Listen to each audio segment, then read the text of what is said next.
Good morning. Today's sermon, we're going to go back to Sunday school. How many remember Sunday school?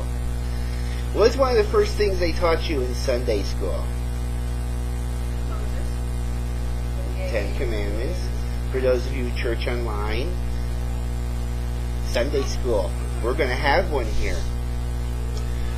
We're going to talk about the Ten Commandments. Well, I'm probably going to get thrown out for this, but we're going to go here. Almost every other preacher today is going somewhere with Mark or David or the New Testament. We're going all the way to the beginning.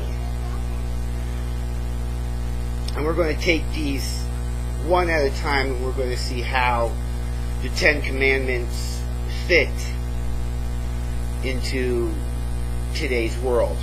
So we're going to start reading from Exodus 1 through 17, if y'all want to follow along in your Bibles. It says, Then God spoke all these words, I am the Lord your God, who brought you out of the land of Egypt, out of the house of slavery. You shall have no other gods before me. You shall not make for yourself an idol, whether in the form of anything that is in heaven above, or that is on earth beneath, or that is in the water under the earth. You shall not bow down to them or worship them. For I, the Lord your God, am a jealous God, punishing children for the iniquity of parents, to the third and to the fourth generation of those who reject me, but showing steadfast love to the thousandth generation of those who love me and keep my commandments. You shall not make wrongful use of the name of the Lord your God, for the Lord will not acquit anyone who misuses his name. Let's stop there. Let's start with that one. Take the Lord's name in vain.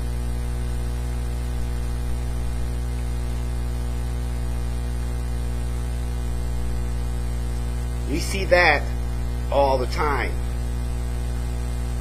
Whether it's joking around or whatever it is, it still fits today. Remember the Sabbath day and keep it holy. That's why we are all sitting here now, because we're in the Sabbath day.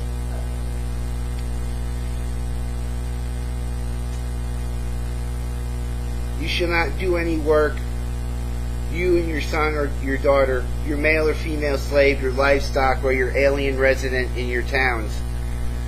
For in 6 days the Lord made heaven and earth and the sea and all that is in them, but rested on the seventh day.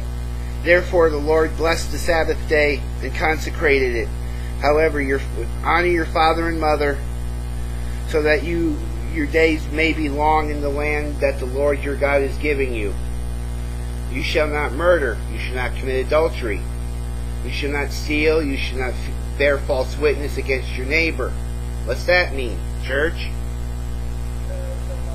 Yeah, don't lie. We all get guilty of that for one time or another, whether it's work or making little fiblets. You shall not covet your neighbor's house.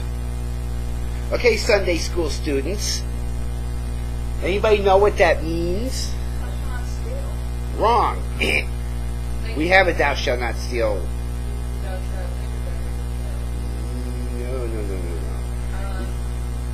To covet means you want what they got. They got a nice red, orange, sparkly Porsche. You want a nice red, orange, sparkly Porsche. They want to use 25 packages of Kool-Aid to color their hair. You want to use 25 packages of Kool-Aid to color your hair. That's what that means. You shall not covet your neighbor's wife. Anybody want to take a stab at that one? Don't think about wanting your neighbor's wife. Yeah, you see the 20-year-old that was speak up. You see the 20-year-old down the street, and you see the old pervert that lives next door to her going,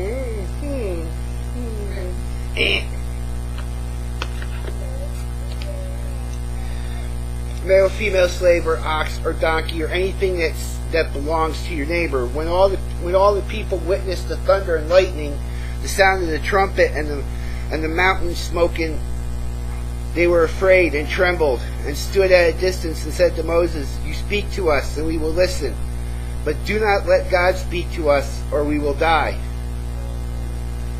Moses said to the people, "Do not be afraid, for God has come only to test you and to put fear of him upon you so that you do not sin."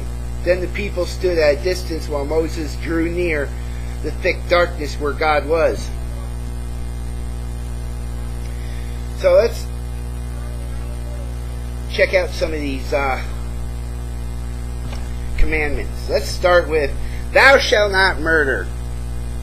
Fit in today's world? Yeah, murder every which way to go. All the Christians that are proponents to the death penalty go, yeah, we should kill him. Read the Bible. "Thou shalt not commit adultery." How far do we want to go with this? Just pick up a newspaper. There's more adultery going on than... Wasn't there recently a clergy that had recently just cheated on his wife? Yeah. What was it? The man has come to God. Yeah, and it's a sign of the times. It really is.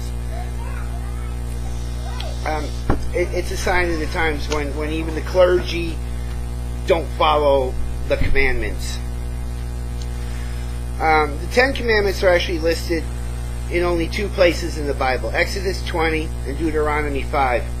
They came out of a need for guidance, a culture that knew nothing about individualism as we understand it. Now you remember the movie Shawshank Redemption. It was a prison movie. It was a prison escape movie with a difference. In it, an elderly inmate called Brooks Hayden is released after spending almost his entire life behind bars. The problem is that after 50 years behind bars, he has become institutionalized. He does not feel safe anymore. There is no structure to his life. Instead of committing a crime so that he can go back to prison where he feels safe, he commits suicide because he cannot cope with life on the outside. Most people who have spent an amount of time in prison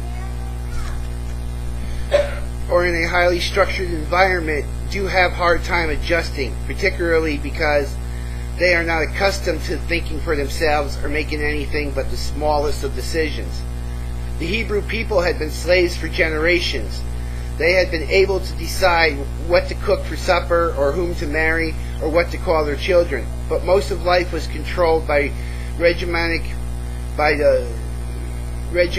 the work and making bricks and chipping out stone for the Egyptians' building projects. Their taskmasters ruled their lives and made most decisions for them. Now in their freedom, seeking a renewed sense of identity and purpose, they needed guidelines to unite them and regulations to define what was and what was not acceptable within this new community headed for the promised land. The 10 Commandments and the rest of the law were part of this reorientation. The first 4 commandments answered the questions, how am I to respond to God who first loved me? And the second 6 answered, how shall I love my neighbor as myself? In the first commandments, God said basically, I'm God, you're not. What was the first commandment? Thou shalt not be. Thou shalt not. Good. Now, how's that fit for today when anybody can make a religion?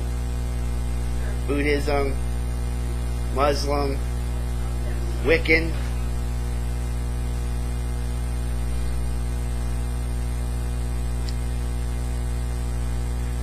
In the next 6, God says it's not about you, it's about all of you together. Here's how.